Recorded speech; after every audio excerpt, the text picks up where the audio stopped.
2005 সালে তখন আমি ক্লাস 8-এর ছাত্রী।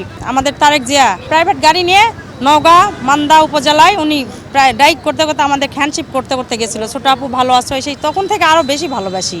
ওনার সাথে আমাদের হ্যান্ডশিপ হয়েছে, সাক্ষাৎ হয়েছে। 12/2025-এ দেশে প্রত্যাবর্তন করছেন, ঠিক সেই লক্ষ্যে মূলত আসা। এখানে আসছি গতকাল পরিবার নিয়ে। এই বাচ্চাদের নিয়ে আসার উদ্দেশ্য হচ্ছে, যে গত 14 সালের নির্বাচনের পূর্বে থেকে বিভিন্নভাবে দফায় দফায় আমি বিএনপি করি, বিএনপি ইউনিয়ন যুবদলের আহ্বায়ক কমিটির সদস্য এবং নওগাঁ জেলা যুব জাতীয়তাবাদী প্রজন্ম একাত্তর নওগাঁ জেলার সদস্য সচিব। ঠিক সেই লক্ষ্যে আমি বিভিন্নভাবে এই স্বৈরাচার শেখ হাসিনা বিভিন্ন মিথ্যে মামলা দিয়ে একের পর এক দফায় দফায় মামলা কারাবাসন করাতো। ঠিক সেই লক্ষ্যে আমাকে যখন পুলিশ বাসা থেকে গ্রেপ্তার করে, আমার 2 বাচ্চা বলতো, বাবা তোমাকে কেন গ্রেপ্তার করে, কেন নিয়ে যায়? আমি বলতাম, বাবা আমাকে ধানের শীষ, আমি বিএনপি করি, এই জন্য আমাকে নিয়ে যায়। বাচ্চা কাচ্চা নিয়ে এই কারণে আসা যে আমার স্বামী বিভিন্নভাবে সেই 14 সাল থেকেই মামলা টামলা মানে কারাবাস, এই বাচ্চাদের সামনে এমনকি ওই আওয়ামী লীগের পুলিশেরা টানে হিসেবে নিয়ে যায়, বাচ্চাকে ছটকে ফেলে দেয়, আমাদের ভাঙচুর লুটপাট অনেক কিছু করছে, লাঞ্ছিত। এগুলো বাচ্চাদের চোখের সামনে, তখন 2 বছর আর 3 বছরের বাচ্চা। বাবার এইভাবে গলা চিপে ধরে পুলিশে ছড়ে ফেলে দিয়ে বাবাকে নিয়ে যায়। তখন বলে কেন নিয়ে যাচ্ছে বাবাকে? আবার বের হলে আসে বলে, বাবা তোমাকে কেন নিয়ে যায় পুলিশ আঙ্কেলেরা?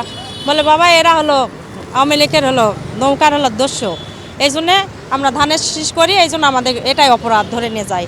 তো কেন বাবা ধানের শীষ করো? তাহলে ধানের শীষের তোমাদের লিডারকে বলে তারেক রহমান, খালেদা জিয়া মা। তো বলে ওনারা কেন আসে তোমাকে বাঁচায় না?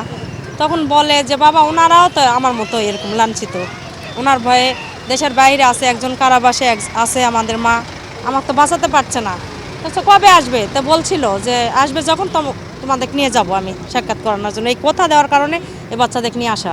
আমরা খুব পছন্দ করি, খুবই ভালোবাসি। আমাদের পরিবার যে আমার বাবা মার থেকে আমরা সবাই ওনাকে খুব ভালোবাসি। আমার নিজের বাবা মা যেরকম ভালোবাসি ওনাকে আমরা সেরকমই ভালোবাসি।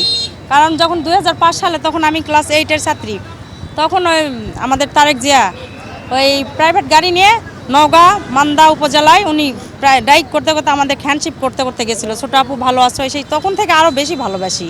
ওনার সাথে আমাদের হ্যান্ডশিপ হয়েছে, সাক্ষাৎ হয়েছে। তো এরকম অবস্থা, আমার বাবা তো যুদ্ধ করছিল, তারপরেও আমার বাবাকে কোনো যুদ্ধর কোনো ইয়েতে দেওয়া হয়নি। এই কারণে যে আমরা বিএনপি করি, এই কারণে আমরা বেশি ভালোবাসি। কারণ যেহেতু আমরা লাঞ্ছিত, আমরা তো সরতে পারি না। আমার হাজব্যান্ড তো একজন মার্কা মারা বিএনপি, আমরা তো চাইলেও যাই আমরা নিরাপত্তা পালনও করতে পারি না, সরে দাঁড়াতেও পারি না। উনি